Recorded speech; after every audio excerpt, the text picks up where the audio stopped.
उद्यान कर्मियों की विभिन्न मांगों को लेकर मंगलवार को अगरतला में सिटी सेंटर परिसर में सामूहिक प्रदर्शन किया गया। इस मौके पर सीआईटीयू के प्रदेश अध्यक्ष मानिक दे, सीआईटीयू के राज्य सचिव शंकर प्रसाद दत्त, मजदूर नेता कानू घोष समेत अन्य लोग मौजूद थे। वे रबर कर्मचारियों के वेतन में वृद्धि, बंद किए गए रबर श्रमिकों की बहाली सहित विभिन्न मांगों को लेकर सार्वजनिक पद पर बैठे हैं।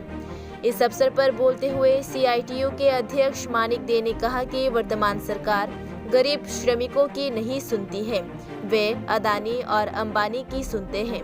उन्होंने कहा कि इस सरकार ने अमीरों की बातें सुनी है और इससे उन्हें कोई लाभ नहीं मिल रहा है, इसलिए उन्हें अपनी मांगों को पूरा करने के लिए एकता बनाए रखते हुए आंदोलन में शामिल होना होगा।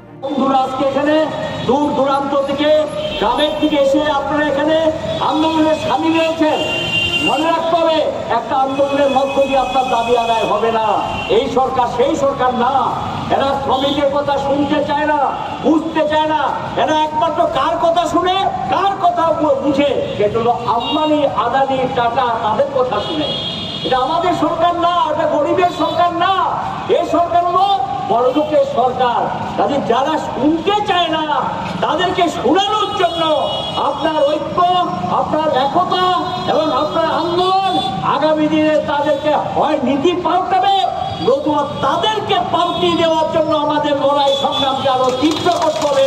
আমরা বিশ্বাস করি সমাজীরা সেটা পারবে। গণতান্ত্রিক মানুষকে সঙ্গে নিয়ে সেই পরিবর্তন ভারতবর্ষে অতীত হয়েছে। গোটা দেশের মানুষ প্রস্তুতি নিচ্ছেন, সেই জবাব তাদেরকে দিতে হবে।